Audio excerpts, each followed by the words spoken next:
సినిమాయ నమః. నేను mister B. నా మాట సూటిగా ఉంటది. మ్యాటర్ క్లియర్‌గా ఉంటుంది. మీరు చూస్తున్నారు mister B channel. 'Su from So' Kannada movie. July 25న కన్నడ వెర్షన్ కర్ణాటకలో రిలీజ్ అయ్యి చాలా మంచి పాజిటివ్ టాక్ తెచ్చుకుంది. ఎంత పాజిటివ్ టాక్ తెచ్చుకుంది అంటే, ఆ సినిమా కోసం తెలుగులో కూడా చాలా మంది ఆడియన్స్ వెయిట్ చేశారు. కన్నడ వెర్షన్‌లో చూసేద్దాం అనుకున్నారు. ఈ విషయాన్ని మైత్రి వాళ్ళు పసిగట్టారు.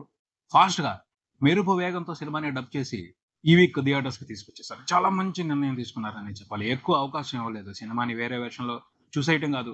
తెలుగులో కూడా ఈ సినిమాకి సంబంధించిన ఇంట్రెస్టింగ్ టాక్ నడుస్తుంది కాబట్టి, ఆ ఆసక్తిని వెంటనే క్యాష్ చేసుకోవాలి అని చాలా ఫాస్ట్‌గా రియాక్ట్ అయ్యి, చాలా ఫాస్ట్‌గా సినిమాని రిలీజ్‌కి తీసుకొచ్చారు. ఒక మాట చెప్పాలి. ఎంత ఫాస్ట్‌గా చేసినా క్వాలిటీ ఉంది. డబ్బింగ్ చాలా బాగా చేశారు. తెలుగు సినిమాని చూస్తున్న ఫీలింగే ఉంది గానీ, డబ్బుడ్ వెర్షన్ చూస్తున్న ఫీలింగ్ లేదు. అంత బాగా చేశారు. ఎవరైతే డబ్బింగ్ చేశారో ముందు వాళ్ళని అప్రిషియేట్ చేయాలి. 'సూ ఫ్రమ్ సో' అంటే సులోచన ఫ్రమ్ సోమేశ్వరం. సోమేశ్వరం అనే ఊరు నుంచి సులోచన. ఏంటావిడ? ఏం చేసింది? అనేది చాలా గమ్మత్తైన మ్యాటర్ ఈ సినిమాలో.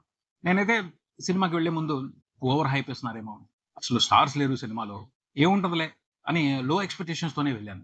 కానీ సినిమాకి వెళ్ళిన తర్వాత చాలా జరిగాయి. నేను ఊహించనివి జరిగాయి. అవన్నీ కూడా నన్ను సూపర్‌గా సాటిస్ఫై చేశాయి. ఫస్ట్ మాత్రం నా అంచనానే కరెక్ట్. ఈ సినిమాలో పెద్దగా ఏమి లేదు అని అనిపించింది. ఎందుకంటే సినిమాని చాలా సింపుల్‌గా స్టార్ట్ చేశారు. ఆశ్చర్యం అనిపించింది. ఏంది డైరెక్టరు పెద్దగా విశేషాలను ప్లాన్ చేయకుండానే ఇలా సింపుల్‌గా తీసుకెళ్ళిపోతున్నాడు. సినిమా స్టార్ట్ అయిన కాసేపటి వరకు క్యారెక్టర్స్‌ని మాత్రం ఇంట్రొడ్యూస్ చేస్తున్నాడు. కథ నడవట్లేదు. పలానా క్యారెక్టర్ ఇలా ఉంటది. పలానా క్యారెక్టర్‌లో ఈ విశేషం ఉంది అని మాత్రం ఇంట్రొడ్యూస్ చేస్తున్నాడు. క్యారెక్టర్స్ పరిచయం మాత్రమే జరుగుతుంది. కానీ కథ ముందుకు వెళ్తలేదు. కథ ఏంటసల? కథ ఎక్కడి నుంచి మొదలవుద్ది? మనకి 'సూ ఫ్రమ్ సో' అంటూ ఏదో హడావిడి చేశారు ట్రైలర్‌లో. క్యారెక్టర్స్‌ని చూస్తూనే సినిమాని చూడాలా? ఇక్కడికే సరిపెట్టుకోవాలా? ఇదే బాగా నచ్చేసిందా కన్నడ ప్రేక్షకులకి అని అనిపించింది. కానీ ఒక చోట మొదలైందయ్యా.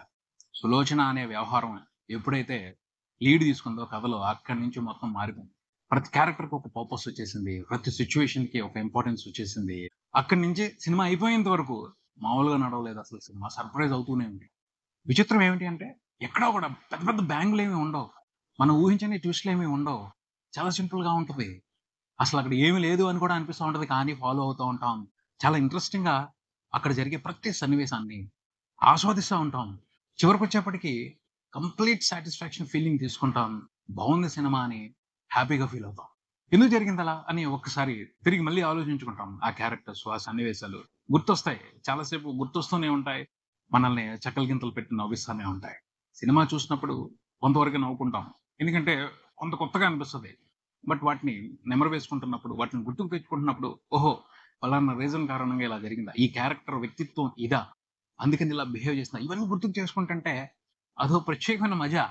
నిజంగా చాలా రోజులవుతుంది ఒక సినిమా చూసేసిన తర్వాత మళ్ళీ ఆ సినిమాని గుర్తుకు చేసుకొని, ఆ సినిమాలో ఉన్న విశేషాలను గుర్తుకు చేసుకొని హ్యాపీగా ఫీల్ అవుతాం. 'సూ ఫ్రమ్ సో' ఈ సినిమాలో క్యారెక్టర్స్ అన్నీ కూడా అమాయకమైన క్యారెక్టర్స్. మొత్తం అమాయకులతో నిండిపోయింది ఆ ఊరు. ఆ అమాయకత్వంలోనే ఎన్నో సమస్యలున్నాయి. ఆ అమాయకత్వంలోనే ఆనందం ఉంది. ఆ అమాయకత్వంలోనే ఆ సమస్యలకి పరిష్కారం గూడా ఉంది. అది ఆశ్చర్యం. వీళ్ళు అమాయకులు, వీళ్ళకేమీ తెలీదు. వీళ్ళు ప్రమాదంలో పడ్డారు. వాళ్ళని దాని నుంచి బయట పడేయటం కోసం ఎవరో తెలివిగల వాళ్ళు రావాలి. లేపోతే ఇంకెవరో హీరో వచ్చి వీళ్ళందరిని రక్షించాలి. ఇలాంటియి ఏమి లేవు. వాళ్ళకి తెలుసు. వాళ్ళ జీవితాలు అంతే. వాళ్ళే కింద పడతారు, మీద పడతారు. అందులోంచి ఒక పరిష్కారాన్ని వెతుక్కొని వాళ్ళే బయటపడతారు. ఆ వ్యవహారాన్ని ఈ సినిమాలో డైరెక్టర్ చూపించిన విధానం నాకైతే ఎంత బాగా నచ్చిందంటే అతని మీద విపరీతమైన అభిమానం ఏర్పడింది. అంత బా నచ్చాడాయన. ఇలా చెప్పొచ్చు. ఇంత సింపుల్‌గా కూడా కథ చెప్పి ఆడియన్స్‌ని మనం ఆకట్టుకోవచ్చు. వాళ్ళని మెస్మరైజ్ చేయొచ్చు. వాళ్ళని సంతోషపెట్టొచ్చు అని అనిపించింది. తను ప్రూవ్ చేసి చూపించాడు. తను అయితే మాత్రం నిజాయితీగా తనేం చెప్పాలనుకున్నాడో అది చెప్పాడు. నాకు తెలిసి అతను ఎక్స్‌పీరియన్స్ చేసిన అనుభవాల నుంచో, లేకపోతే వాటి గురించి బాగా స్టడీ చేసో ఈ సినిమా తీసుంటాడు. క్యారెక్టర్స్, క్యారెక్టర్స్ ఈ సినిమాకి ప్రధానమైన బలం. ప్రతి క్యారెక్టరు ఓ ప్రత్యేకమైన అనుభూతినిస్తది. ఒక్కో క్యారెక్టర్‌కి ఒక్కొక్క రకమైన వ్యక్తిత్వం ఉంటది.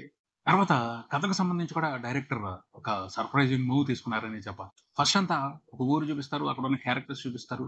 వాళ్ళది ఈ సమస్య అన్నట్టు చూపిస్తారు. కానీ ఆ సమస్యలో సంబంధం లేని వ్యవహారం వచ్చి చేరుద్ది. కథ పోయే కొద్దీ ఆ సంబంధం లేని వ్యవహారమే మెయిన్ కథ అవుద్ది.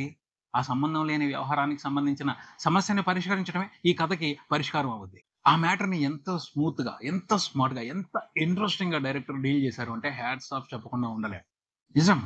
చాలా బాగా అనిపించిందది. అంటే అదొక ఇంట్రెస్టింగ్ ట్విస్ట్ అనే చెప్తాను. ముందల తెలుసుకొని ఆ సినిమాని చూస్తే అంత కిక్ ఉండదు. నేను చెప్పట్లేదు అందుకని. ఎవరన్నా చెప్పినా వినమాకండి. మీరెళ్లి చూడండి. చూస్తే అప్పుడు వచ్చే థ్రిల్ వేరుగా ఉంటుంది. కథతో సంబంధం లేని వ్యవహారం వచ్చి, అది కథలో ప్రధానమైన భాగం అయిపోయి, ఆ సంబంధం లేని వ్యవహారానికి పరిష్కారం చూపించడమే ఈ సినిమా మెయిన్ కథ అయిపోతుంది. ఈ ఊళ్ళో ఉన్న వాళ్ళందరూ కలిసి ఆ సమస్యకి పరిష్కారం చూపిస్తారు. అది ఎంత బావుందంటే అంత బావుంది. కామెడీ ఎక్కడికక్కడ situational comedy, organic comedy, natural comedy ఖచ్చితంగా బాగా ఎంజాయ్ చేస్తారు అందరూ అని చెప్తాను నేను. మంచి మంచి క్యారెక్టర్స్ ఉన్నాయి. బావ వచ్చాడు. ఆ బావగారు క్యారెక్టర్ చేసే సందడి మామూలుగా ఉండదు. అలాగే రవణ ఆ క్యారెక్టర్‌ని ఫస్ట్ వీడెవడురా ఓవర్ బిల్డప్ ఇస్తున్నాడు అని అనుకుంటాం. చివరికొచ్చేప్పటికి ఆ క్యారెక్టర్ మీద అమితమైన గౌరవం, అభిమానం పెరిగిపోద్ది. అంత బావుంటది రవణ క్యారెక్టర్. అంత బావుంటది. అది కూడా ఒక పెద్ద అమాయకమైన క్యారెక్టర్. ఈ అమాయకులందరికి లీడరు. ఆ క్యారెక్టర్‌లో ఒక హీరోయిజం వస్తది. సినిమా ఎండ్ అయిపోయేప్పటికి. అది మనకి నచ్చుద్ది. మనం దాన్ని ఎంజాయ్ చేస్తాం. అలాగే అశోక. ఈ అశోక క్యారెక్టర్ పోషించిన అతనే ఈ సినిమాకి డైరెక్టర్ మిస్టర్ జేపీ. మామూలుగా రాయలేదు. కథని మామూలుగా డైరెక్ట్ చేయలేదు. చాలా కీలకమైన పాత్ర అతను పోషించిన అశోక. ఎందుకంటే అతనిలోకే వస్తది సులోచన. హారర్ కామెడీ అని మాట్లాడుకున్నాం కదా! అసలు ఈ హారర్ కామెడీని కూడా మనం ప్రత్యేకంగా పొగిడి తీరాలి. ఎందుకంటే ఓపెన్ అయిపోయి చెప్పేయాలనిపిస్తుంది. అది ఇంట్రెస్టింగ్ ట్విస్ట్. దాన్ని భలే డీల్ చేశాడు. హారర్ పాయింట్‌ని అతను డీల్ చేసిన విధానం అద్భుతం అనే చెప్తాను. మనుషుల అమాయకత్వాన్ని ఉపయోగించుకుంటూ ఆ హారర్ ఎలిమెంట్‌ని పెట్టి అతను సూపర్ ఇంట్రెస్టింగ్ ఎంటర్‌టైన్‌మెంట్‌ని క్రియేట్ చేశారనే చెప్పాలి. ఆ డైరెక్టర్‌కి hats off. Mister JP. Main role పోషించారు. దాన్ని చాలా బాగా పోషించారు. హీరో కాదు అతను. ఇంకో ఇంపార్టెంట్ క్యారెక్టర్ అంతే. సినిమాలో క్యారెక్టర్సే ఉంటాయి. ఎవరు హీరో కాదు. రెవెన్‌కి మనం చివర్లో హీరో స్థానం ఇస్తాం అంతే. బట్ అతనే మెయిన్ హీరో కాదు. కథే హీరో. డైరెక్షనే హీరో. అందులో ఉన్న ఎంటర్‌టైన్‌మెంటే హీరో. అలాగే ఇంకొక విశేషం ఉంది ఈ సినిమాలో. అదేమిటి అంటే 'రాజ్ బి శెట్టి' పెద్ద స్టార్, పెద్ద డైరెక్టర్. అతను ఈ సినిమాకి one of the producer. Main producer కూడా కాదు. One of the producer. అలాగే ఈ సినిమాలో ఆయన ఒక క్యారెక్టర్ చేశారు. నాకైతే మైండ్ పోయింది. ఏంటి స్వామి నువ్వు ఇంత సింపుల్? ఏంటసల ఏమనుకుంటున్నావు నీ గురించి అని అనిపించింది. ఒక సినిమాలోనేమో భయంకరంగా భయపెడతావు. నీకు మించిన రాక్షసుడు లేడు అన్నట్టు నీ పెర్ఫార్మన్స్‌తో భయపెట్టేస్తావు. ఇంకో సినిమాలోనేమో అసలు ఇంత సింపుల్ మనిషి ఏమిటి? ఏంటి క్యారెక్టరు? ఇలా ఉన్నాడేంటి? అని అసలు లైట్ తీసుకుంటావు. నిన్ను చూసి నవ్వుకుంటాం. 'కరుణాకర్ గురూజీ' అని ఒక కామెడీ గురూజీ క్యారెక్టర్ చేశారు. మనకి టీవీలో ఒకాయన కనపడతా ఉంటాడు. ఆయన్ని ఇమిటేట్ చేసినట్టు ఉంటది. కానీ బెస్ట్‌గా చేశారు.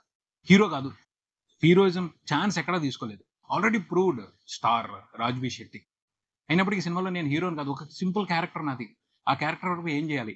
ఆ క్యారెక్టర్‌తో నేను మిమ్మల్ని ఎంతవరకు నవ్వించాలి? అదే చేస్తున్నా. ఆ క్లారిటీ, ఆ లిమిటేషన్, ఆ ప్రోత్సాహం అద్భుతం అంతే. ఎంత బాగా చేశాడు. అది సినిమా అంటే పిచ్చి, నటన అంటే పిచ్చి, ప్యాషన్‌తో చేసే మనిషి. అతని ప్యాషన్‌కి ఏ బ్యారియర్స్ ఉండవు. ఈ సినిమాలో 'రాజ్‌బీ శెట్టిని' చూసి నాకు చాలా ఇన్‌స్పైరింగ్‌గా అనిపించింది. మీరు చాలా మంది ఫిల్మ్ మేకర్స్‌కి సినిమా అంటే ఇష్టం ఉన్న వాళ్ళందరికీ కూడా బీభత్సమైన ఇన్‌స్పిరేషన్ మిస్టర్ 'రాజ్‌బీ శెట్టి.' ఈ సినిమాకి ప్రధానమైన బలం ఏమిటి అంటే సెకండ్ హాఫ్‌కొచ్చేప్పటికి, ప్రీ క్లైమాక్స్‌కొచ్చేప్పటికి ఒక మంచి ఎమోషనల్ థ్రెడ్ తోడైంది. ఆ ఎమోషనల్ థ్రెడ్‌ని సూపర్‌గా డీల్ చేశారు. ఆ ఎమోషన్ పార్ట్‌ని ఓన్ చేసుకుంటాం. ఆ ఎమోషన్ పార్ట్‌తో కనెక్ట్ అవుతాం. ఆ ఎమోషన్ పార్ట్‌కి కన్క్లూషన్ వచ్చినప్పుడు హ్యాపీగా ఫీల్ అవుతాం. కంప్లీట్ సాటిస్ఫాక్షన్ ఫీల్ అవుతాం. అది ఈ సినిమాకి ప్లస్ అయిందని చెప్తాను. అందుకని ఈ సినిమాని అందరూ ఇష్టపడుతున్నారు. కన్నడలో ఈ సినిమాకి భారీగా కలెక్షన్స్ ఇచ్చేస్తున్నారు. నిజంగా చాలా బాగుంది సినిమా. ఒక కొత్త ప్రయత్నం. ఆర్గానిక్‌గా కంటెంట్‌ని ప్రిపేర్ చేస్తే దానికొచ్చే రెస్పాన్స్ ఎంత సాలిడ్‌గా ఉంటది అని ఈ సినిమా నిరూపిస్తుంది. ఇలాంటి సినిమాలు తీయడం ఈజీ అని చెప్తాను. ఎప్పుడు మన చుట్టుపక్కల ఉన్న వాళ్ళని మనం సరిగ్గా అబ్జర్వ్ చేస్తే, ఇలాంటి సినిమాలు తక్కువ బడ్జెట్‌లో కంప్లీట్ అయిపోతాయి. ఇంపాక్ట్ మాత్రం సాలిడ్‌గా ఉంటది. తెలుగులో కూడా ఇలాంటి కంటెంట్ రావాలి అని చెప్తున్నాను. సో, ఇన్‌స్పిరేషన్‌గా తీసుకోండి. ఖచ్చితంగా ఈ సినిమాని చూడండి. 'So from so' Telugu version అవైలబిలిటీలో ఉంది. థియేటర్‌లో ఉన్నప్పుడే చూసేసేయండి. ఓటీటీ వరకు ఆగొద్దు. ఎందుకంటే ఒకసారి థియేటర్‌లో చూసేస్తే అక్కడ దొరికే ఎక్స్‌పీరియన్స్ వేరుగా ఉంటది. ఓటీటీలో తర్వాత ఓ 3, 4 సార్లు తగ్గకుండా చూస్తారు. అప్పుడు ఇంకొక రకమైన ఎంటర్‌టైన్‌మెంట్‌ని, ఇంకొక రకమైన ఎక్స్‌పీరియన్స్‌ని తీసుకునే అవకాశం ఉంటది. So, don't miss 'so from so.' ఇది ఇక్కడికి మరో వీడియోతో మళ్ళీ కలుద్దాం. ఈ వీడియో మీకు నచ్చితే లైక్ చేయండి. మీ ఫ్రెండ్స్‌తో షేర్ చేసుకోండి. మీ అభిప్రాయాన్ని కామెంట్ చేయండి. ఈ ఛానెల్‌ని సబ్స్క్రైబ్ చేయండి. నేను mister B. Keep watching mister B channel. Thank you.